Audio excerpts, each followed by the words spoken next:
Hello student, नमस्कार। स्वागत है आपका आपके अपने चैनल एमएलटी एजुकेशन पॉइंट पर। कैसे हैं आप सभी?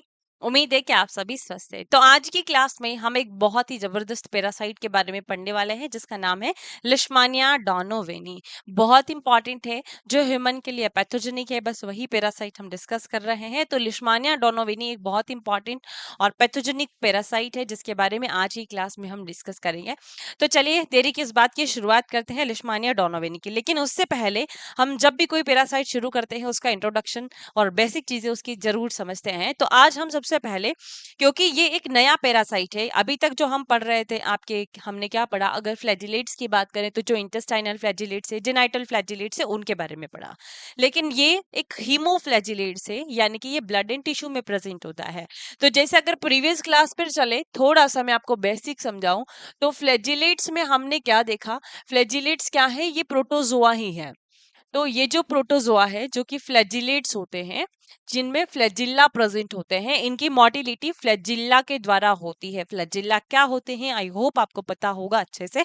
अब देखो, प्रोटोजोआ में जो फ्लैजिलेट्स होते हैं उसमें हमने एक तो इंटेस्टाइनल फ्लैजिलेट्स देखा, एक जेनाइटल फ्लैजिलेट्स देखा, और एक जो होता है आपका, वो है हीमोफ्लैजिलेट्स। हीमोफ्लैजिलेट्स इंटेस्टाइनल में जैसे हमने पढ़ लिया है आपका जियार्डिया लैमलिया, जियार्डिया लैमलिया। और आपके अगर जेनाइटल की बात करें तो जेनाइटल में हमने देखा कि इसके बारे में ट्राइकोमोनास के बारे में, ट्राइकोमोनास को हमने बहुत अच्छे से पढ़ लिया है।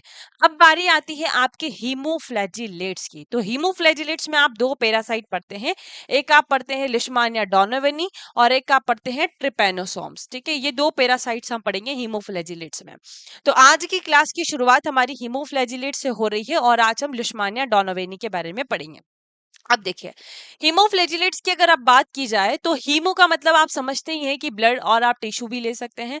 और फ्लैजिलेट्स मतलब कि जिनके पास में फ्लैजिल्ला प्रेजेंट होते हैं उनको हम हीमोफ्लैजिलेट्स कहते हैं। Means the blood and tissue flagellates, जिनको आप हीमोफ्लैजिलेट्स कहते हैं, ये कौन सी फैमिली से बिलोंग करते हैं?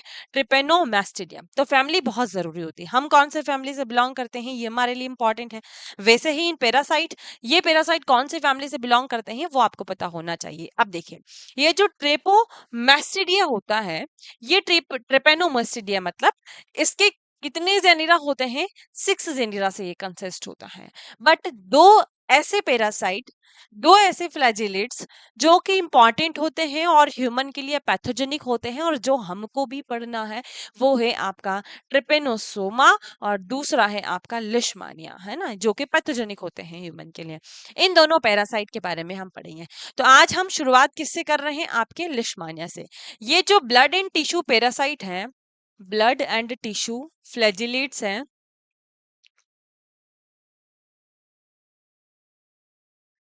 मेनली अगर लिशमानिया की बात करें तो ये इन्फेक्ट करते हैं किसको? मेन को, यानी कि मैन, या फिर जैसे वर्टिब्रेट भी आप लिख सकते हैं, वर्टिब्रेट को, है ना, क्योंकि हम यहाँ ह्यूमन की बात कर रहे हैं कि ह्यूमन के अंदर लाइफ साइकिल कैसे चलेगी, तो उसको हम देख रहे हैं। तो अदर वर्टिब्रेट को इन्फेक्ट कर सकते हैं।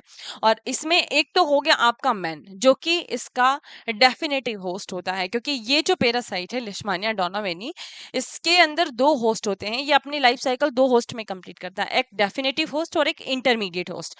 तो मैन तो इसका डेफिनेटिव होस्ट हो गया। इंटरमीडिएट होस्ट जो होता है वो वेक्टर होता है।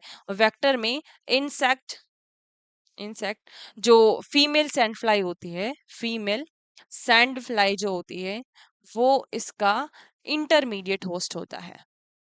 तो ये इन दोनों के अंदर वेक्टर, यानी कि इंसेक्ट, फीमेल सैंड फ्लाई, और मेन के अंदर अपनी लाइफ साइकिल को कंप्लीट करता है।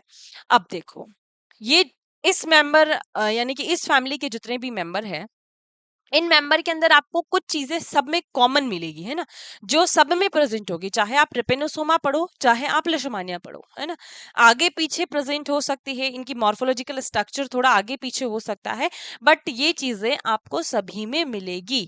कौन कौन सी चीजें मिलेगी? तो यहाँ पर देख लीजिए, ये देखो कि member of this family consist of, first one, nucleus. पहला तो इनके पास में सिंगल न्यूक्लियस होगा, सिंगल न्यूक्लियस होगा। दूसरा इनके पास में क्या होगा, काइनेटोप्लास्ट होगा। तो प्लास्ट होगा, ये भी सिंगल ही होगा। और तीसरा इनके पास सिंगल फ्लैजिलम होगा, सिंगल फ्लैजिलम होगा, है ना। अब देखो इसका स्ट्रक्चर कि आपको कैसा ये दिखेगा। तो कुछ इस तरीके का आपको इस फैमिली का जो मेंबर है, चाहे ट्रिपेनोसोमा की बात करें चाहे लिशमानिया की बात करें, कुछ इस तरीके का आपको देखने को मिलेगा। मॉर्फोलॉजी में अभी आपको बताऊंगी, थोड़ा बहुत चेंजेस सब में देखने को मिलेगा, लेकिन इंटरनल स्ट्रक्चर में ये सारी चीजें सभी में आपको मिलेगी।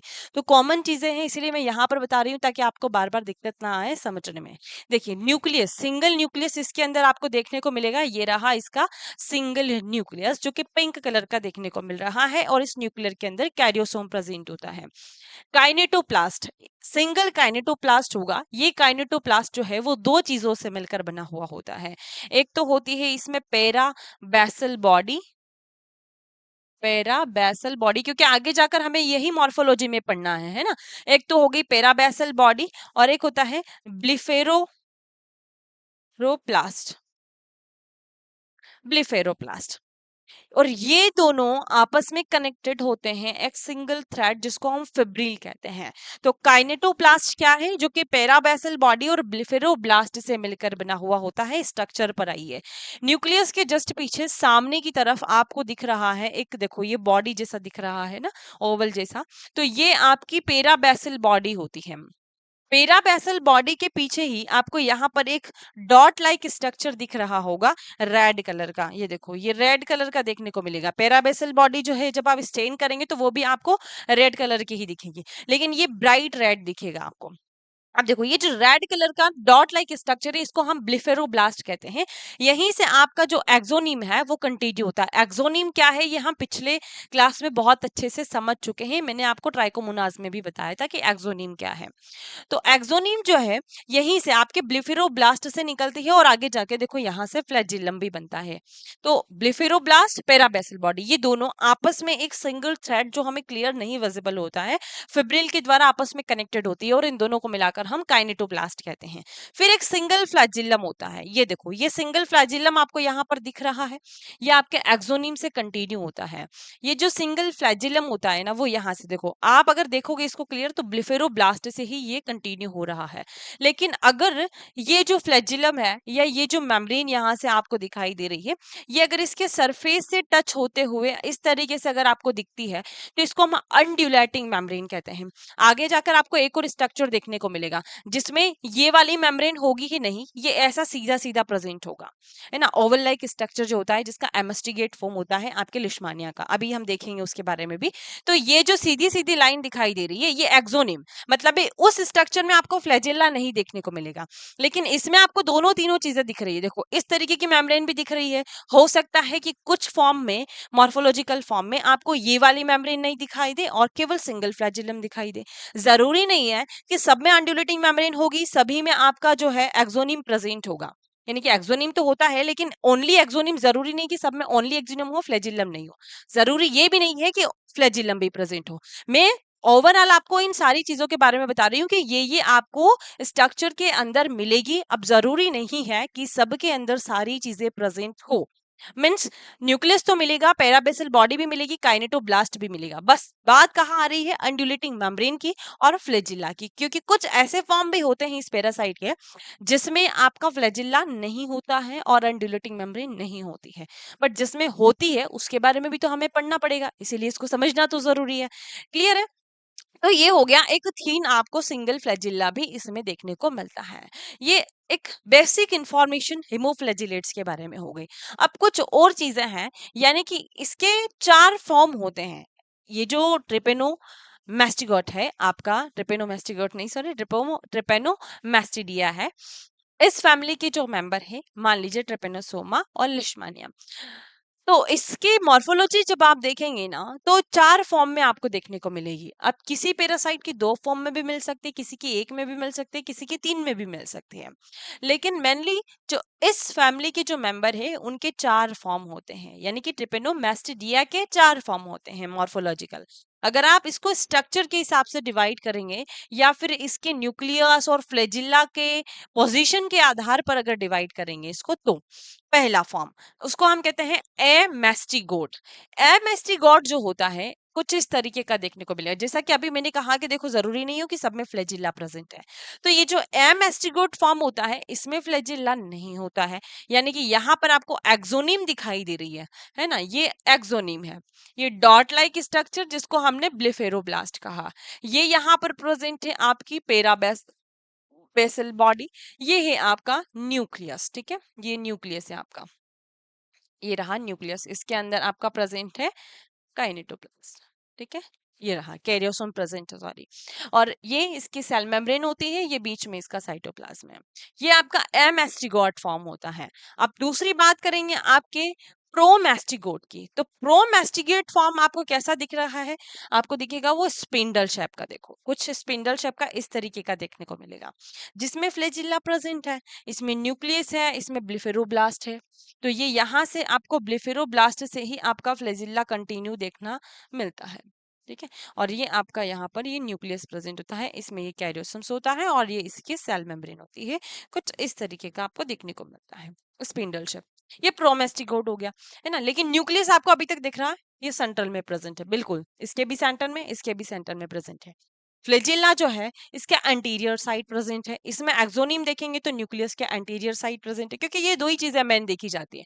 एपीमेस्टिगोट को देखेंगे तो ये इसका न्यूक्लियस है, ये इसका ब्लिफेरोब्लास्ट है, ये इसकी अनड्यूलेटिंग मेम्ब्रेन है। मतलब एपीमेस्टिगोट फॉर्म जिसमें प्रेजेंट होगा उसमें अनड्यूलेटिंग मेम्ब्रेन होगी, फ्लैजिला भी होगा, ब्लिफेरोब्लास्ट भी होगा, न्यूक्लियस भी होगा, ठीक है। अगर आप देखेंगे ट्रिपोमैस्टिगोट फॉर्म को, तो ट्रिपोमैस्टिगोट फॉर्म थोड़ा और इंटरेस्टिंग है भैया। इसमें क्या देखने को मिलेगा कि ये जो अनड्यूलेटिंग मेम्ब्रेन है वो आपको यहां से देखने को मिल रही है, आगे से देखने को मिल रही है। मतलब अभी तक हम देख रहे थे ये जो ब्लिफेरोब्लास्ट है वो न्यूक्लियस का एंटीरियर साइड प्रेजेंट है, लेकिन ट्रिपोमैस्टिगेट फॉर्म में देखेंगे जिस भी पैरासाइट के अंदर ये फॉर्म होगा उसका जो काइनेटोप्लास्ट है या ब्लिफेरोब्लास्ट है वो न्यूक्लियस के पोस्टीरियर साइड होगा। ये न्यूक्लियस है, ये न्यूक्लियस का पीछे का साइड है। तो पीछे के साइड से आपका ब्लेफेरोब्लास्ट इस तरीके से अनड्यूलेटिंग मेम्ब्रेन निकलती आ रही है और आगे फ्लैजिला निकल जाता है।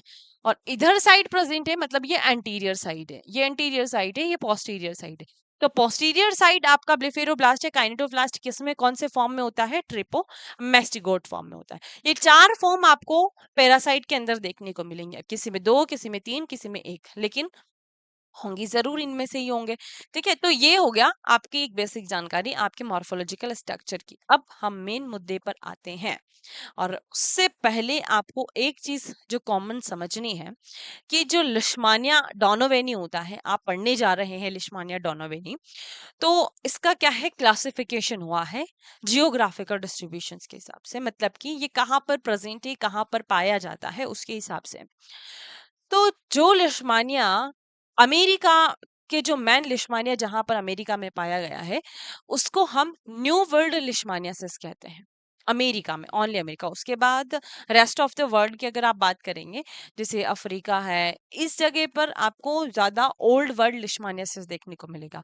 और हम जो लिशमानिया डोनोवेनी पढ़ते हैं वो एक ओल्ड वर्ल्ड लिशमानियासिस है। क्या है, ओल्ड वर्ल्ड लिशमानियासिस है। तो कभी भी एग्जाम में पूछा जाए कि जो लिशमानिया डोनोवेनी है वो न्यू वर्ल्ड लिशमानिया है या फिर ओल्ड वर्ल्ड है, तो याद रखना है ये ओल्ड वर्ल्ड लिशमानिया है, लिशमानिया डोनोवेनी। ओल्ड वर्ल्ड में आप बाकी की स्पीसीज भी देख सकते हैं लिशमानिया की, जैसे लिशमानिया इन्फेंटम है, ट्रोपिका है, मेजर है, ऑथियोपिका है।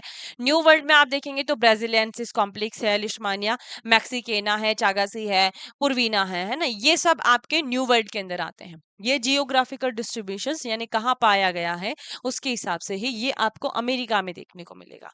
और बाकी के आप रेस्ट ऑफ द वर्ल्ड की बात करेंगे तो आप ओल्ड वर्ल्ड लिशमानियासिस को देखेंगे, ठीक है।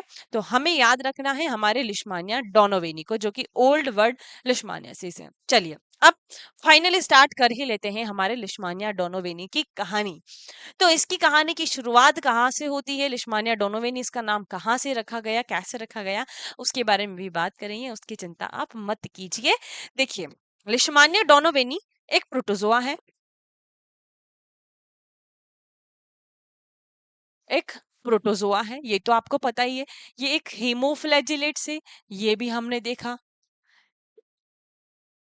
इसके जो मेन की पॉइंट है वो आप देख लीजिए, है ना। देन उसके बाद हम बात करेंगे तो ये एक ऑब्लिगेट पैरासाइट होता है। ऑब्लिगेट पैरासाइट का मतलब होता है कि वो बिना होस्ट के सरवाइव नहीं कर सकता।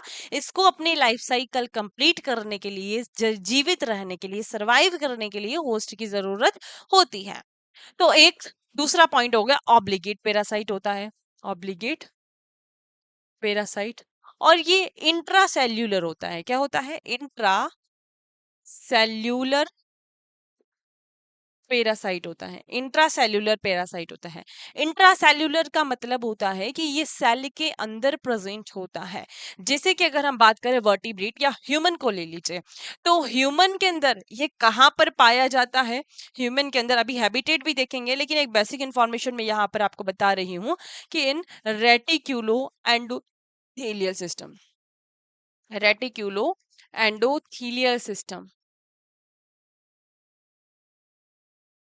रेटिक्यूलो एंडोथेलियल सिस्टम मतलब आप सभी समझते ही हैं, उसमें आपका जैसे लीवर आ गया, स्प्लीन आ गया, बोन मेरो आ गया, मैक्रोफेजेस प्रेजेंट होती हैं, क्योंकि मैक्रोफेज ही मेन इसमें काम करती है। जो एमेस्टिगेट फॉर्म होता है, अभी मैं आपको बताने वाली हूँ, एमेस्टिगेट फॉर्म हमने देखा है ना। तो एमेस्टिगेट फॉर्म जब ह्यूमन की बॉडी के अंदर एंट्री लेता है तो सबसे पहले उसको मैक्रोफेज ही खाती है। तो ये कहाँ पर होता है? मैक्रोफेज के अंदर। मैक्रोफेज क्या है? एक सेल है। तो इसीलिए हम इसको कहते हैं ये एक इंट्रासेल्यूलर पैरासाइट है, क्योंकि ये सेल के अंदर मल्टीप्लाई करता है। तो ये कहाँ पर मल्टीप्लाई करता है? मैक्रोफेज के अंदर, मैक्रोफेज सेल के अंदर, ठीक है, वहां पर मल्टीप्लाई करता है, इसीलिए इसको इंट्रा सेल्यूलर पैरासाइट कहा जाता है। क्लियर है? इसमें किसी को कोई डाउट या कंफ्यूजन तो नहीं है? अब देखो, ये पैरासाइट क्या कॉज करता है? लिशमानिया डोनोवेनी। आप सभी को पता है, काला आजार का नाम आप सभी ने सुना ही होगा, कि ये जो लिशमानिया डोनोवेनी है ये काला आजार कॉज करता है, जिसको आप डमडम फीवर भी कहते हैं, डमडम फीवर भी कहते हैं, और इसको आप विसरल लिशमानियासिस भी कहते हैं, विसरल लिशमानिया सिस भी कहते हैं, ठीक है। देखो, अब इन तीनों का जो नाम है वो किसके आधार पर रखा गया उसके बारे में भी बताऊंगी, इसलिए ध्यान से सुनिएगा। आज हम लिशमानिया डोनोवेनी की कहानी पूरी समझेंगे कि कहाँ से ये नाम आया, कहाँ से इसकी बीमारी का नाम आया। काला आजार, डमडम फीवर और विसरल लिशमानियासिस, इन तीन पॉइंट को याद रखिएगा, आगे मैं इसके बारे में बताने वाली हूँ। एक पॉइंट आप यहाँ पर भी समझ सकते हैं, विसरल लिशमानियासिस। लिशमानियासिस तो देखो, इसका नाम लिशमानिया डोनोवेनी है, उसके हिसाब से इसका नाम लिशमानियासिस रखा गया। लेकिन विसरल का मतलब होता है इंटरनल ऑर्गन, क्योंकि ये आपके इंटरनल ऑर्गन को इफेक्ट कर रहा है, आपके लीवर को, आपके स्प्लीन को, आपकी मैक्रोफेज, चूंकि ये इंट्रासेल्यूलर पैरासाइट है तो इंटरनल ऑर्गन को इफेक्ट करता है, यानी कि आपके इंटरनल ऑर्गन में लिशमानियासिस कॉज करता है, इसीलिए इसको विसरल लिशमानियासिस कहते हैं। क्योंकि लिशमानिया की और भी स्पीसीज होती है जो कि कुछ क्यूटेनियस लिशमानियासिस कॉज करती है, तो हमें याद रखना है, क्यूटेनियस मतलब वो स्किन को इन्फेक्ट कर रही है, तो हमें ये याद रखना है कि ये विसरल लिशमानियासिस है, जो कि लिशमानिया डोनोवेनी के द्वारा कॉज होता है, मतलब इंटरनल ऑर्गन को इफेक्ट करता है।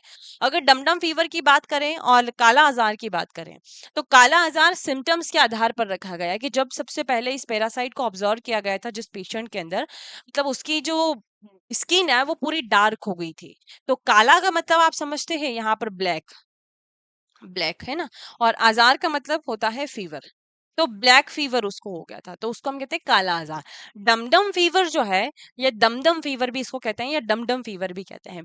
तो जो दमदम फीवर है, इसका नाम रखा गया है कि जिस पेशेंट के अंदर इसको देखा गया था, या जो पेशेंट इस बीमारी के कारण जिसकी मृत्यु हो गई थी, वो पेशेंट डमडम में था, यानी कि कोलकाता के नियर डमडम है, एरिया है, तो वहां का था, तो इसीलिए इसको हम डमडम फीवर कहते हैं। तीनों नाम आई होप आपको क्लियर हो गए होंगे, वैसे तो मैं आगे बताने वाली थी पर आपको यहीं पर बता दिया, कोई दिक्कत नहीं है।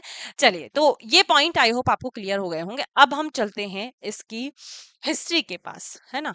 तो ये आपका इंट्रोडक्शन हो गया, इंट्रोडक्शन पहले समझ लिया, हेडिंग बाद में आ रही है, चलिए ठीक है, कोई दिक्कत नहीं है। आगे बढ़ते हैं। जूलॉजिकल क्लासिफिकेशन अगर इसका हम देखें, लिशमानिया का, तो जूलॉजिकल क्लासिफिकेशन या टॉक्सोनॉमिकल क्लासिफिकेशन भी आप इसको कह सकते हैं। इसमें फाइलम सार्कोमेस्टिगोफोरा होता है, सब फाइलम इसका मैस्टिगोफोरा और क्लास इसकी काइनेटोप्लास्टिडिया। नाम सब अच्छे हैं, समझने जैसे हैं। सार्को मैस्टिगोफोरा, मैस्टिगो यानी कि एमेस्टिगोट, प्रोमेस्टिगोट, उससे आप याद रख सकते हैं, है ना। सब फाइलम में मैस्टिगोफोरा है। क्लास इसकी देखेंगे तो देखो इसके अंदर काइनेटोप्लास्ट प्रेजेंट होता है, तो उसके हिसाब से आप याद रख सकते हैं काइनेटोप्लास्टिडिया। ऑर्डर देखेंगे तो इसका ट्रिपेनो सोमेटिडा, और अगर फैमिली देखेंगे तो ट्रिपेनो सोमेटिडिया। फैमिली अभी हम पढ़ चुके हैं, फैमिली के हिसाब से आप ऑर्डर भी याद रख सकते हैं। और जेनेरा देखेंगे तो इस फैमिली में जो ह्यूमन के लिए पैथोजेनिक है, कॉमन है, वो है आपका ट्रिपेनोसोमा और लिशमानिया। ठीक है जी। तो लिशमानिया में भी आप यही लिखेंगे, ट्रिपेनोसोमा में भी आप यही लिखेंगे, तो एक से आपके दो काम हो जाएंगे। हिस्ट्री की बात करिए जी, हिस्ट्री यानी कि कहाँ से स्टार्ट हुई लिशमानिया डोनोवेनी की शुरुआत कहाँ से हुई। तो शुरुआत में सबसे पहले एक साइंटिस्ट थे 1900 में। कब? 1900 में। तो इन 1900 में जो सर विलियम विलियम लिशमान थे,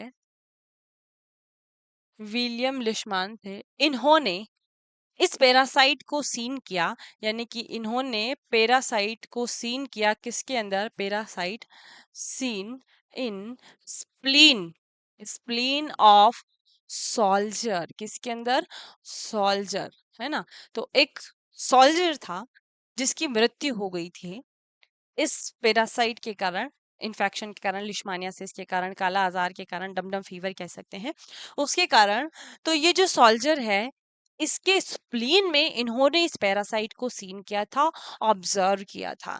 सोल्जर जिसकी डेथ हो गई थी, तो आप यहाँ पर लिख सकते हैं soldier died at Dumdum. Dumdum क्या है? एरिया है जो कि कोलकाता के नियर है। तो इस पैरासाइट को सर विलियम लिशमान ने सबसे पहले 1900 में कोलकाता का एक जो पेशेंट है या सोल्जर जो है, उसके अंदर, स्प्लीन के अंदर इस पैरासाइट को सीन किया था, इसीलिए इसको डमडम फीवर कहा जाता है। काला आजार क्यों कहा? क्योंकि इस पेशेंट का जो सिम्टम्स जो दिखाई दे रहा था, उसकी स्किन जो है वो पूरी डार्क हो चुकी थी, तो इसीलिए इसको ब्लैक फीवर के नाम से भी जाना जाता है, ब्लैक फीवर और दमदम। फिर आती है विसरल लिशमानियासिस की बारी, तो मैंने आपको ये बता ही दिया है कि इसको क्यों कहते हैं। देन फिर 1903 में, कब? 1903 में इन्होंने इसको रिपोर्ट किया। क्या किया? Reported, reported this finding, this finding. किसने किया? विलियम लिशमान सर ने। इस रिपोर्ट को, इसकी जो फाइंडिंग थी, इसको उन्होंने रिपोर्टेड किया कब? 1903 में। अब सन 1903 में ही, सन 1903 में ही, यानी कि इन सेम ईयर एक और जो साइंटिस्ट आए, उनका नाम है डोनोवेन। क्या नाम है? डोनोवेन। इन्होंने इस पैरासाइट को सीन किया स्मीयर के अंदर, जो कि एक पेशेंट का स्मीयर प्रिपेयर किया गया था, वो चेन्नई का पेशेंट था। तो चेन्नई के पेशेंट के स्मीयर में सर डोनोवेन ने 1903 में फिर से इस पैरासाइट को देखा। तो इन दोनों ने मिलकर इसकी रिपोर्टिंग करी, इसीलिए इसका नाम जो है वो लिशमान डोनोवेनी रखा गया है। लिशमानिया आपके सर विलियम लिशमान के नाम से, और डोनोवेनी जो है वो सर डोनोवेन के नाम से रखा गया। तो आपको डिसीज का नाम भी समझ में आ गया होगा, पैरासाइट का नाम कैसे रखा गया ये भी आई होप समझ में आ गया होगा। अब बात आती है आपकी हैबिटेट की, कि ये कहाँ पर प्रेजेंट होता है। तो जैसा कि मैंने आपको बताया कि ये ह्यूमन के अंदर आपको देखने को मिलेगा, ह्यूमन के अंदर देखने को मिलेगा। कौन सा फॉर्म प्रेजेंट होता है इस पैरासाइट का? तो ए मैस्टिगोट फॉर्म देखने को मिलेगा, ए मैस्टिगोट फॉर्म। ए मैस्टिगोट फॉर्म ह्यूमन के अंदर देखने को मिलेगा इन रेटिक्यूलो एंडोथीलियल सिस्टम, रेटिक्यूलो एंडोथीलियल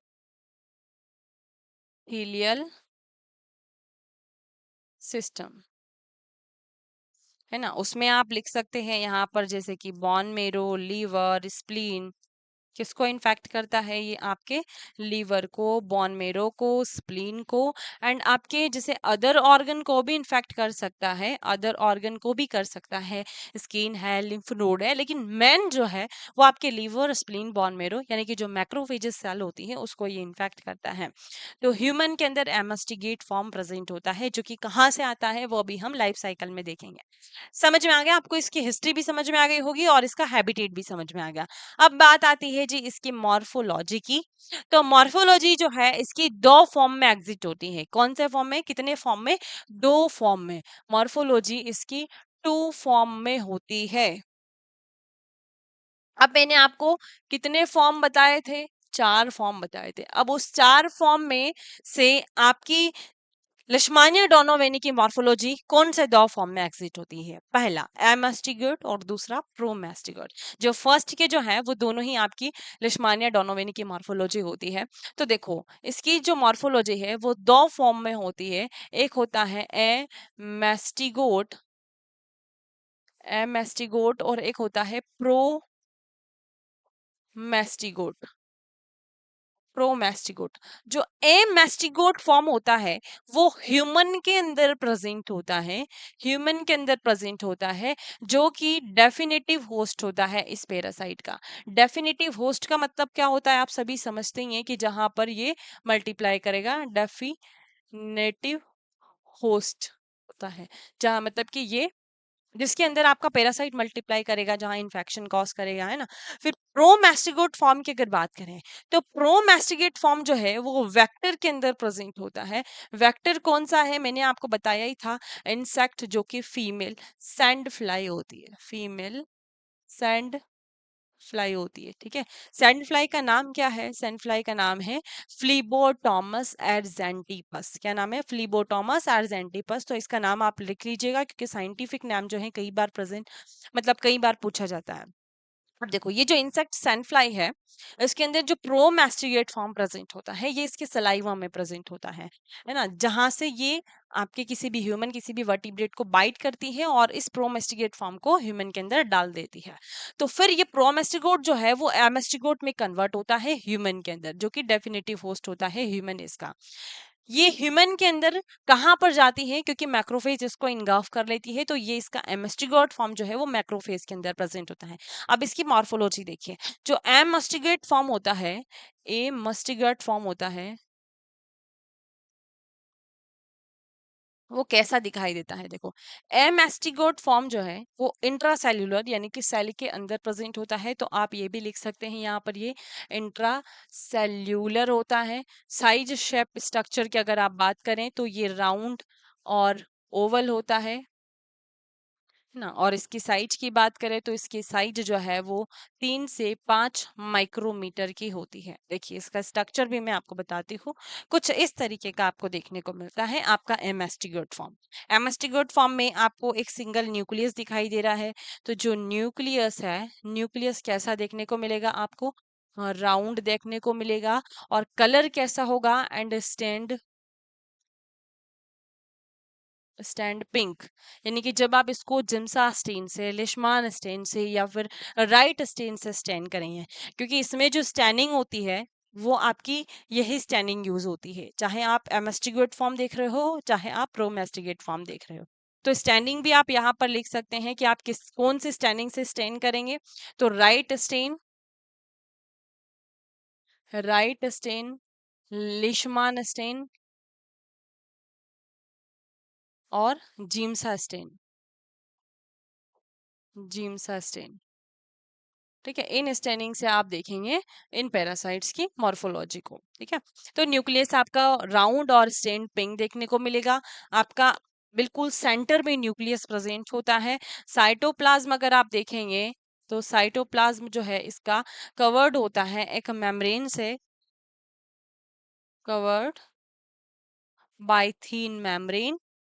और अगर आप इसको स्टैंडिंग में देखेंगे तो कैसा दिखेगा? कवर्ड बाय थीन मेम्ब्रेन और स्टैंड ब्लू। कैसा दिख रहा है? साइटोप्लाज्म आपको ब्लू कलर का देखने को मिल रहा है। ये फॉर्म मल्टीप्लाई करता है। कहाँ पर मल्टीप्लाई करता है? एमेस्टिगेट फॉर्म जो है वो मल्टीप्लाई करता है बाय बाइनरी फिजन मैक्रोफेज के अंदर। ठीक है, multiply by binary fission in macrophage. अब देखो, साइटोप्लाज्म भी हो गया, जो न्यूक्लियस भी हो गया, और क्या इसमें आपको देखने को मिलेगा? क्या इसमें काइनेटोप्लास्ट नहीं होगा? काइनेटोप्लास्ट भी इसमें होगा। ये दोनों आपस में कनेक्टेड है एक सिंगल थ्रेड के द्वारा, जिसको हम कहते हैं फिब्रिल। ये है इसका ब्लिफेरोब्लास्ट, ये है इसका पैराबैसल बॉडी, और ये है इसकी ब्लिफेरोब्लास्ट। जहां से आपका एक्सोनिम जो है वो स्टार्ट हुआ है, ये है एक्सोनिम। इसमें कोई भी फ्लैजिल्ला नहीं प्रेजेंट होता है, मीन्स ये नॉन मोटाइल होता है। नॉन मोटाइल होता है क्योंकि इसमें नो फ्लैजिलम,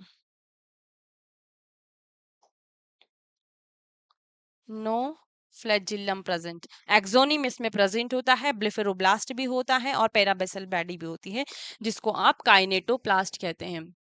काइनेटो प्लास्ट, क्योंकि मैं इसके बारे में पहले बता चुकी हूँ, तो रिपीट बार बार एक ही चीज को समझने का कोई मतलब नहीं है। काइनेटोप्लास्ट जो कि पैराबेसल बॉडी और ब्लिफेरोब्लास्ट से मिलकर बना हुआ होता है। ब्लिफेरोब्लास्ट एक डॉट लाइक स्ट्रक्चर होता है, जो कि आपको कैसा दिखाई देता है? ब्राइट रेड कलर का देखने को मिलता है। आपको पैराबेसल बॉडी भी रेड दिखेगी, लेकिन ब्राइट रेड जो है वो आपको ब्लिफेरोब्लास्ट देखने को मिलेगा। ठीक है जी। दोनों आपस में कैसे कनेक्टेड होते हैं? ब्लिफेरोब्लास्ट से ही आपकी कंटिन्यू एक्सोनिम इसमें होती है। तो ये ओवरऑल हो गया आपके एमएसटी-गोट फॉर्म के बारे में। ये कहाँ पर प्रेजेंट होता है? एमएसटी-गोट फॉर्म कहाँ पर प्रेजेंट होता है, तो उसके बारे में भी आप देख सकते हैं। एमएसटी-गोट फॉर्म जो है वो आपके ह्यूमन के अंदर प्रेजेंट होता है। देखो यहाँ पर लिख दीजिए, found in found in macrophage. Macrophage लिख सकते हैं आप यहाँ पर। आपकी जो डब्ल्यूबीसी है, जैसे न्यूट्रोफिल है, मोनोसाइट्स है, उसके अंदर प्रेजेंट होता है। कहाँ? लीवर और स्प्लीन और बोन मेरो के अंदर। ठीक है। तो एमएसटी आपके ह्यूमन के अंदर है। इसका ओवरऑल स्ट्रक्चर हम देख चुके हैं। अब अगर बात करें प्रोमेस्टिगेट फॉर्म की, तो ये रहा जी आपका प्रोमेस्टिगेट फॉर्म। प्रोमेस्टि प्रोमेस्टिगेट वो कहाँ पर प्रेजेंट होता है? ये फाउंड होता है फाउंड इन सेंड फ्लाई के मिडगट में प्रेजेंट होता है ना। और इसका साइज की अगर आप बात करें, तो इसकी साइज में इसकी जो लेंथ होती है, वो लेंथ कितनी होती है? 15 से 25 माइक्रोमीटर। 15 से 25 माइक्रोमीटर इसकी लेंथ होती है। और इसकी फ्लैजिल्ला की अगर आप लेंथ देखेंगे ना, ये देखो, इसमें सिंगल फ्लैजिल्ला प्रेजेंट होता है, आपके ब्लिफेरोब्लास्ट से कंटिन्यू होता है। तो इस सिंगल फ्लैजिल्ला की जो लेंथ है, वो भी अप्रोक्स 15 से 25 या 15 से 28 माइक्रोमीटर होती है। इसमें भी न्यूक्लियस होता है। इसका न्यूक्लियस कैसा दिखेगा? आपको लिख लीजिए, न्यूक्लियस कैसा दिखेगा? साइटोप्लाज्म कैसा दिखेगा? सेम वैसा ही दिखेगा जैसा आपको उसमें दिख रहा था, है ना। न्यूक्लियस, साइटोप्लाज्म और काइनेटोप्लास्ट। देखिए, न्यूक्लियस आपको दिख रहा है कैसा? पिंक कलर का। न्यूक्लियस आपको पिंक दिखेगा। साइटोप्लाज्म आपको ब्लू दिखेगा। काइनेटोप्लास्ट आपको रेड दिखेगा। ठीक है जी। ये हो गया आपका कलर। जब आप इसको स्टेन करेंगे, कैसे स्टेन करेंगे? काई से स्टेन करेंगे, राइट स्टेन, लिशमान स्टेन और जिम्सा स्टेन से जब आप इसको स्टेन करेंगे, तो ये आपको कुछ इस तरीके का देखने को मिलेगा। तो ओवरऑल आपको समझ में आ गया होगा प्रोमेस्टिगोट के बारे में। ये जो प्रोमेस्टिगोट फॉर्म होता है, ये फ्लैजिलर स्टेज होती है। जैसे कि इसमें फ्लैजिला नहीं होता है, तो ये नॉन मोटाइल होता है, बट ये मोटाइल होता है। ये क्या होता है? मोटाइल होता है। Motile by flagella. ये फ्लैजिला के द्वारा मोटाइल होता है। साइज इसकी कितनी होती है? 15 से 25 माइक्रोमीटर लेंथ होती है। हाँ, अगर विड्थ देखना चाहते हैं, तो विड्थ जो है इसकी कितनी होती है? 1 to 3 माइक्रोमीटर होती है, या 2 to 3 माइक्रोमीटर भी आप लिख सकते हैं। कहाँ प्रेजेंट होता है? सैंड फ्लाई के मिडगट में प्रेजेंट होता है। ऑल्सो आर्टिफिशियल कल्चर में भी आप इसको देख सकते हैं। Also in artificial culture, artificial culture. ठीक है जी। तो ये हो गया एमेस्टिगेट फॉर्म और प्रोमेस्टिगेट फॉर्म के बारे में। एक बार आप इसको अच्छे से देख लीजिए कि इसका ओवरऑल स्ट्रक्चर आपको आई होप समझ में आ गया होगा। अब हम बढ़ते हैं इसकी अगले स्टेप्स के ऊपर। अगले स्टेप में क्या आता है कि ये जो दोनों फॉर्म है, ये दोनों फॉर्म मिलकर कैसे इस पैरासाइट की लाइफ साइकिल को कंटिन्यू करते हैं, और कैसे इस पैरासाइट की जो लाइफ साइकिल है वो होती है, कैसे ये मैन को इन्फेक्ट करता है। देखिए, अगर लाइफ साइकिल की बात करें, तो लाइफ साइकिल में आपकी जो सबसे पहले स्टेज आती है, वो आती है होस्ट।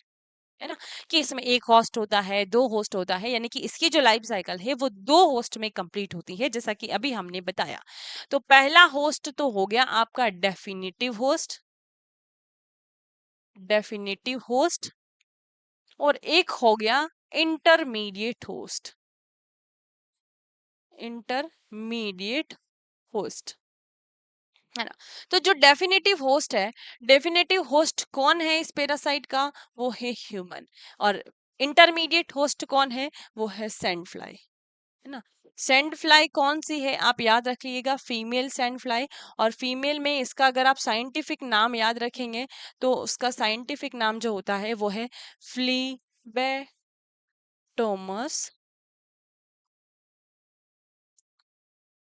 एर्जेंटिपस, फ्लीबेटोमस एर्जेंटिपस, है ना। इसका नाम, साइंटिफिक नेम आप याद रख लीजिएगा। फीमेल सैंडफ्लाई के द्वारा होता है। इसमें कौन सा फॉर्म प्रेजेंट होता है, इसमें प्रोमेस्टिगेट फॉर्म होता है, इसमें एमेस्टिगेट फॉर्म होता है। तो ह्यूमन इसका डेफिनेटिव होस्ट हो गया और इंटरमीडिएट होस्ट इसका सैंडफ्लाई हो गया। सैंडफ्लाई की जो सलाइवा होती है उसमें प्रोमेस्टिगेट फॉर्म होता है और ह्यूमन के मैक्रोफेज के अंदर एमेस्टिगेट फॉर्म होता है। इन्फेक्टिव फॉर्म कौन सा होता है उसके बारे में भी देखेंगे। तो इन्फेक्टिव फॉर्म जो है आपका, कौन सा फॉर्म होता है इन्फेक्टिव फॉर्म, बताइए। एमस्टिगोट होगा या प्रोमेस्टिगोट होगा, सोचिए। तो इसका जो इन्फेक्टिव फॉर्म होता है वो प्रोमेस्टिगेट होता है, प्रोमेस्टिगोट होता है। इन्फेक्टिव फॉर्म कौन सा होगा, प्रे प्रोमेस्टिगोट फॉर्म, जो कि कहाँ होता है, सैंड फ्लाई के अंदर होता है, क्योंकि यही इन्फेक्शन को ट्रांसमिट करेगा। प्रोमेस्टिगोट फॉर्म जो सैंडफ्लाई के अंदर प्रेजेंट होता है, ये जब ह्यूमन के अंदर जाएगा तब इन्फेक्शन कॉज करेगा, क्योंकि प्रोमेस्टिगोट से ही एमेस्टिगोट बनता है आपके ह्यूमन के अंदर, ठीक है। तो प्रोमेस्टिगोट फॉर्म जो है सैंडफ्लाई के अंदर प्रेजेंट होता है, ये इसका इन्फेक्टिव फॉर्म होता है। अब देखो, बात करते हैं मोड ऑफ ट्रांसमिशन के। तो मोड ऑफ ट्रांसमिशन में आप देख लीजिए कि इसका मोड ऑफ ट्रांसमिशन क्या होगा, ये कैसे ट्रांसमिट होगा। तो ये बाइट बाय इंसेक्ट,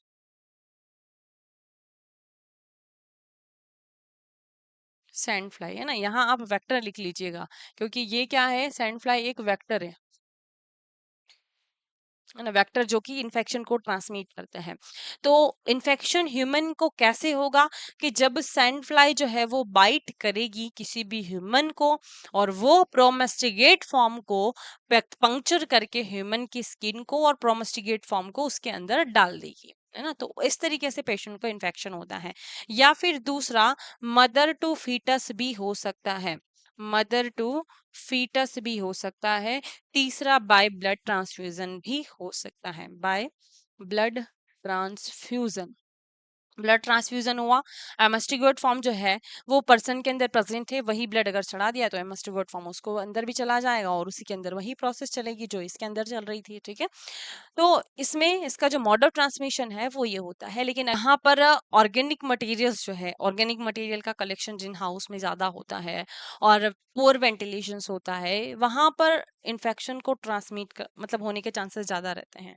इन्फेक्शन को फैसिलिटेट होने के ट्रांसमिशन के जो केसेस हैं वो ज्यादा आपको देखने को मिलते हैं, ठीक है। तो मोड ऑफ ट्रांसमिशन भी आपने यहाँ पर देख लिया। अब हम बात करते हैं नेक्स्ट, कंटिन्यू करते हैं इसकी लाइफ साइकिल को। हाँ जी, इंक्यूबेशन पीरियड भी आप देख लेते हैं। इंक्यूबेशन पीरियड जो है इसका कितना होता है, 2 to 8 मंथ जो है इसका इंक्यूबेशन पीरियड होता है। बट अगर आप ओकेशनली बात करेंगे तो ओकेशनली 10 डेज भी हो सकता है, 10 डेज में भी सिम्टम्स आपको शो हो सकते हैं। और कम से कम आप देख सकते हैं कि 1 ईयर भी हो सकता है, 1 to 2 ईयर भी आप लिख सकते हैं, 1 to 2 ईयर भी देखने को मिल सकता है और 10 डेज में भी शो हो जाता है ना। तो वो डिपेंड करता है इसके ऊपर कि वैसे तो एवरेज अगर आप देखेंगे 2 to 8 मंथ होता है, लेकिन ओकेशनली 10 डेज और 1 to 2 ईयर, क्लियर है। अब हम बात कर लेते हैं इसके लाइफ साइकिल की।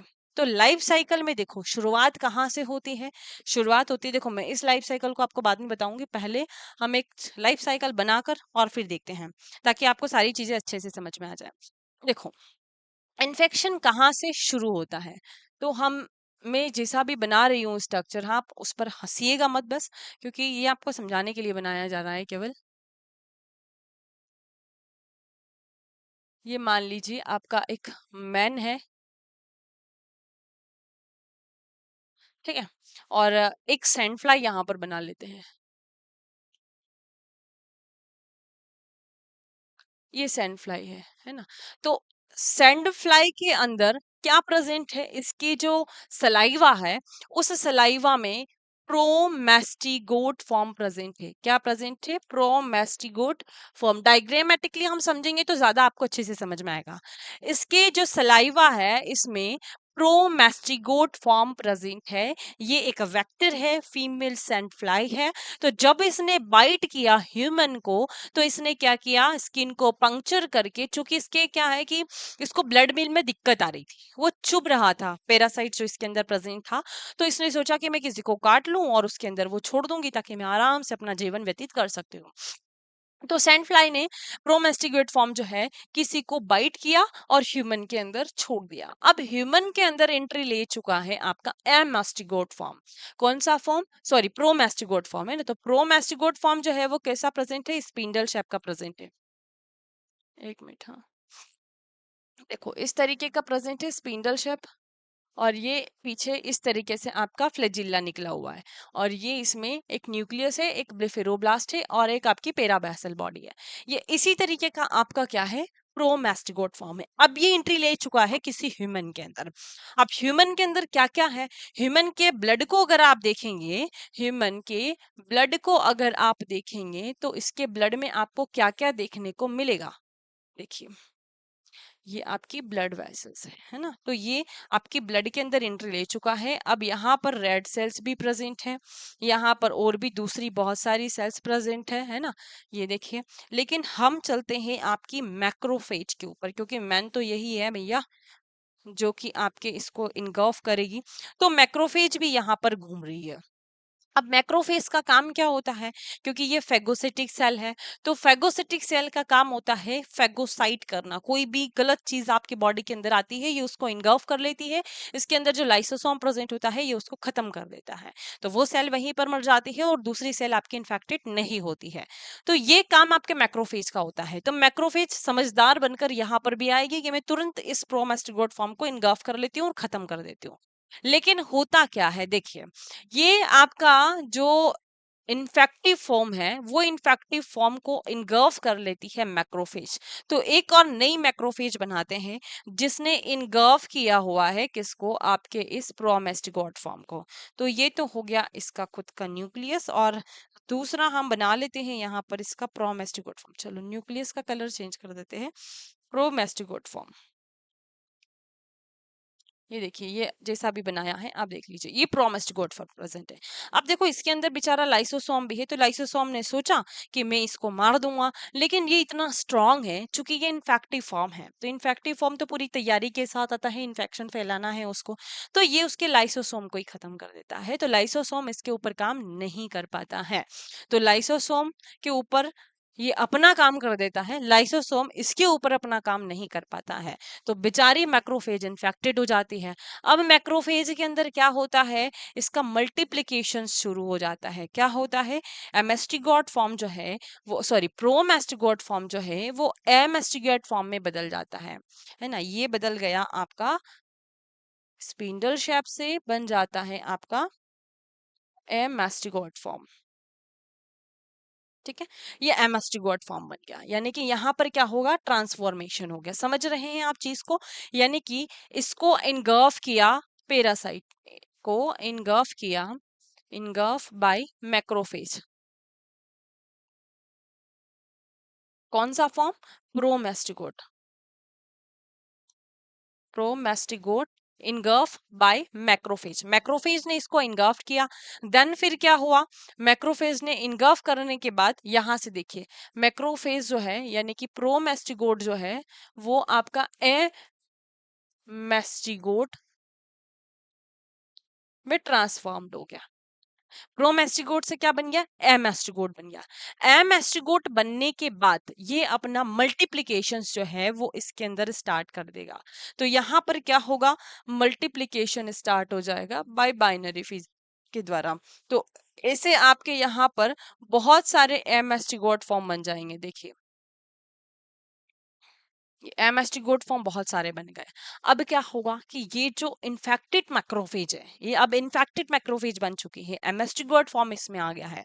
तो एमएस्टिगोट फॉर्म इसमें आने के बाद ये अब कहलाएगी इनफेक्टेड। हालांकि इन्फेक्टेड मैक्रोफेज वो भी है, लेकिन यहाँ पर क्या हो चुका है, मल्टीप्लिकेशन हो चुका है। मल्टीप्लिकेशन होने के बाद ये आपकी दूसरी मैक्रोफेज को इन्फेक्ट कर सकती है। तो यहाँ जो इन्फेक्टेड मैक्रोफेज है वो आपके लीवर की मैक्रोफेज के पास जा सकती है, ये आपके स्प्लीन के पास जा सकती है, स्प्लीन को इन्फेक्ट कर सकती है। और एक तरफ ये क्या होगी, ब्रस्ट हो जाएगी। देखो ये बस्ट हो गई और यहाँ से लिबरेशन हो गया इनका आपके ब्लड सर्कुलेशन में। एमएसटी गॉड फॉर्म का ब्लड सर्कुलेशन में लेब्रिकेशन हो गया, है ना। तो यहाँ आप लिख सकते हैं ये है आपकी rupture macrophage and liberate amastigote form, amastigote form. अब क्या होगा, अब ह्यूमन के ब्लड के अंदर, ये अभी तक ब्लड ही चल रहा है यहाँ, तो ह्यूमन के ब्लड के अंदर क्या है, आपकी मैक्रोफेज ब्रस्ट हो चुकी है, एमास्टिगोट फॉर्म सर्कुलेशन में घूम रहा है। अब सर्कुलेशन में घूम रहा है मतलब दूसरी सैंड फ्लाई आकर जब किसी इन्फेक्टेड पर्सन को ब्लड मिल के द्वारा क्या करेगी, बाइट करेगी। तो बाइट करने से जब वो ब्लड को मिल करेगी, यानी ब्लड मिल करना मतलब ब्लड को चूसना, तो चूसेगी तो वो एमस्टिगोट फॉर्म को उठाएगी। मतलब अब यहाँ पर फिर से आपकी कौन आएगी, आपकी सैंड फ्लाई आएगी, है ना। ये मान लो आपका ब्लड ही है, अभी ये एक ह्यूमन है पूरा, है ना, ये पूरा ह्यूमन ही चल रहा है। तो ये जो ह्यूमन है और ये जो सैंड फ्लाई है, ये सैंड फ्लाई आएगी यहाँ से मिल, यानी कि ब्लड मिल करके बाइट करेगी। बाइट जब करेगी तो वहां पर खून को चूसेगी और इस एमस्टिगोट फॉर्म को उठाएगी और इसके अंदर ले लेगी। अब इसके अंदर क्या होगा, सैंड फ्लाई के अंदर क्या होगा देखना। हाँ, सैंड फ्लाई के अंदर जो आपका एमेस्टिगोट फॉर्म है, एमेस्टिगोट फॉर्म है, वो कन्वर्ट होगा, ट्रांसफॉर्म्ड होगा इनटू प्रोमेस्टिगोट फॉर्म में। प्रोमेस्टिगोट फॉर्म इन मीट गट, कहाँ पर, मीट गट में। ये प्रोसेस कहाँ पर होती है, प्रोमेस्टिगोट बनने की इसके मिड गट में होती है। फिर वहां पर ये मल्टीप्लाई करता है bye binary fission, multiply by binary fission. ये मल्टीप्लाई करेगा और मल्टीप्लिकेशन के बाद क्या होगा, ये बहुत सारे एमएसटी-गोट फॉर्म बना देगा। जब बहुत सारे एमएसटी-गोट फॉर्म बन जाएंगे तो फिर क्या होगा, ये एमएसटी-गोट फॉर्म इसके फेरिंग्स के, इसकी बक्कल कैविटी के यहाँ पर आएगा। तो फिर इसका मन होगा कि फिर मैं किसी पर्सन को जाकर बाइट करूं और फिर से उसको छोड़ दूं जो मेरे सलाइवा में प्रेजेंट है। जब वो उसको छोड़ देगी तो वो फिर से रिलैक्स हो जाएगी। तो ये एमएसटी-गोट फॉर्म जो है वो फिर से क्या होगा, देखो यहाँ पर ये जो, सॉरी, प्रोमेस्टिगोट फॉर्म है, नॉट एमेस्टिगोट। एमेस्टिगोट से प्रोमेस्टिगोट बन चुका है। तो जो प्रोमेस्टिगोट फॉर्म है वो प्रोमेस्टिगोट फॉर्म अब इस इंसेक्ट के अंदर प्रेजेंट है। ये फिर से अगेन किसी भी हेल्दी ह्यूमन को बाइट करेगी और फिर से उसको छोड़ देगी उसके अंदर, और ये साइकिल जो है वो फिर से आपकी रिपीट होने लगेगी। क्लियर है, सभी को समझ में आया। एक बार और मैं आपको इस लाइफ साइकिल को यहाँ से समझाती हूँ। देखिए हुआ क्या था कि man acquire infection by bite of female sand fly, यानी कि मैन को इन्फेक्शन कैसे हुआ, जब उसको किसी फीमेल सैंड फ्लाई ने बाइट किया। ये रही फीमेल सैंड फ्लाई, है ना। तो ये आपकी इंटरमीडिएट होस्ट है फीमेल सैंड फ्लाई। इसने इसको बाइट किया, जो कि एक हेल्दी पर्सन है। इसके अंदर क्या छोड़ा इसने, मैस्टिगोट डिपॉजिट इन पंक्चर्ड वाउंड, यानी कि प्रोमेस्टिगोट अब ह्यूमन के अंदर एंट्री ले चुका है। जो प्रोमेस्टिगोट है उसको फेगोसाइट करेगी या इनगर्फ करेगी कौन, मैक्रोफेज। मैक्रोफेज ने उसको इनगर्फ किया, वो घूमती घूमती आए कि भैया आ जा, तू अगर हमारे घर के अंदर आया है तो मैं सबसे पहले तेरे को खा लूंगी और तेरे को खत्म कर दूंगी, मेरी बॉडी की सेल को इनफैक्ट नहीं करने दूंगी। तो ये मैक्रोफेज ने हंसी खुशी इस प्रोमेस्टिगोट फॉर्म को ले लिया। लेकिन हुआ क्या कि ये इस पर काम नहीं कर पाई, उल्टा प्रोमेस्टिगोट ने इसके लाइसोसोम पर काम कर दिया और लाइसोसोम अपना काम नहीं कर पाया। तो उस कंडीशन में क्या हुआ कि जो प्रोमेस्टिगोट है वो एम एस्ट्रीगोट में ट्रांसफॉर्म्ड हो गया, मतलब ये जिस लक्ष्य के साथ आया था कि मुझे एम एस्ट्रीगोट में कन्वर्ट होना है, तो वो उसमें बदल गया और फिर ये आपके पूरे लीवर को, आपके स्प्लीन को, आपके बोन मेरो को इन्फेक्ट करेगा। ठीक है जी। तो फेगोसाइट बाय अदर मैक्रोफेज, अब देखो ये जो मैक्रोफेज है जिसने प्रोमेस्टिगोट को इनग्राफ किया है, ये एम एस्ट्रीगोट में बदलने के बाद आपकी जो दूसरी मैक्रोफेजेस हैं आपके लीवर की, आपके स्प्लीन की, तो इनको भी इन्फेक्ट करेगा, है ना। इन्फेक्ट करने के बाद में क्या होगा, देखो ये जो आपका प्रोमेस्टिगोट है वो एमेस्टिगोट में बदला। अब यहाँ पर क्या शुरू हो गया, इसका डिवीजन या मल्टीप्लिकेशन स्टार्ट हो गया। तो मल्टीप्लिकेशन जब स्टार्ट होगा, देखो amastigote multiply by binary fission understanding macrophage, तो ये मल्टीप्लिकेशन इसका स्टार्ट हो गया, बहुत सारे इसने एमेस्टिगोट फॉर्म बना लिया। तो ये आपका अब यहाँ पर बहुत सारे प्रोमेस्टिगेट से एमेस्टिगोट फॉर्म बन चुके हैं। तो ये मैक्रोफेज दूसरे ऑर्गन के मैक्रोफेज को भी इन्फेक्ट कर सकती है, या फिर ये जो मैक्रोफेज है जब ये ब्रस्ट होगी तो ये रैप्चर होकर सारे रिलीज करेगी एमएसटी-गोट फॉर्म को। तो ये जो एमएसटी-गोट फॉर्म है, ये एमएसटी-गोट आपके दूसरी मैक्रोफेज को भी इन्फेक्ट कर सकते हैं। ठीक है। उसके बाद एमएसटी-गोट आपके पेरिफेरल ब्लड में आ जाएंगे। जब पेरिफेरल ब्लड में आए तो फिर से अगर कोई सैंड फ्लाई बाइट करती है तो वो इंजेस्ट करेगी इस एमएसटी-गोट फॉर्म को, और फिर से देन ये एमएसटी-गोट फॉर्म जो है आपकी सैंड फ्लाई के अंदर एमएसटी-गोट से प्रोमेस्टिगोट फॉर्म में बदलेगा। यानी कि देखो ये स्टमक में गया है ना, ये फेरिंग्स में गया, तो एमेस्टिगोट फॉर्म जो है वो प्रोमेस्टिगोट में बदला, which multiply by binary fission in stomach यानी कि मेडगट में। और फिर ये जो प्रोमेस्टिगोट जो है वो एक्यूमुलेट हो जाता है इन फेरिंग्स से, इन्हें वहां पर ब्लॉक बना देता है। तो जब ब्लॉक बन जाएगा तो फिर से ये किसी को मील करेगी और उसको छोड़ देगी ह्यूमन के अंदर। तो ओवरऑल बस यही हमें पढ़ना था लिशमानिया डोनोवेनी की life cycle, mode of transmission, introduction, सबके बारे में। एक बार ओवरऑल सबके बारे में देख लेते हैं जो भी हमने पढ़ा है। लिशमानिया डोनोवेनी कौन सी डिसीज कॉज करता है, विसरल लिशमानियासिस, काला आजार, या फिर Dumdum fever, of Dumdum fever नहीं और दमदम फीवर। ये तीन आप इसकी डिसीज को कहते हैं। यानी कि अभी हम पैथोलॉजिकल कंडीशन इसकी समझेंगे, पैथोजेनिसिटी को भी देखेंगे, तो सारी चीजें आपको समझ में आएगी कैसे ये इन्फेक्शन कॉज करता है। जियोग्राफिकल डिस्ट्रीब्यूशन अगर आप देखेंगे इसका, तो मिडिल ईस्ट अफ्रीका में और इंडिया में आपको देखने को मिलेगा। तो ये कौन सा पैरासाइट है आपका, ओल्ड पैरासाइट है ना, ओल्ड फ्लैजिलेट्स है आपका। तो न्यू फ्लैजिलेट्स या न्यू लिशमानिया को अगर आप देखेंगे तो उसमें आपके कौन कौन से आएंगे, उनसे आपको कोई मतलब नहीं है, जो अमेरिका में है आपको देखने को मिलते हैं।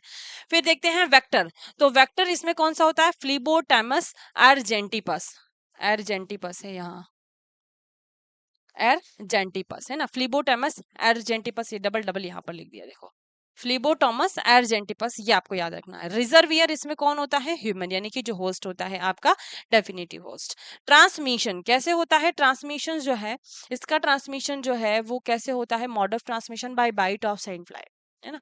तो ट्रांसमिशन आपको याद रखना है, डिसीज आपको याद रखना है, इसका वेक्टर जो है वो याद रखना है, और पैरासाइट का नाम आपको याद रखना है। जियोग्राफिकल डिस्ट्रीब्यूशन याद रखे तो अच्छी बात है, क्योंकि ये भी कई बार एग्जाम में पूछ लिया जाता है।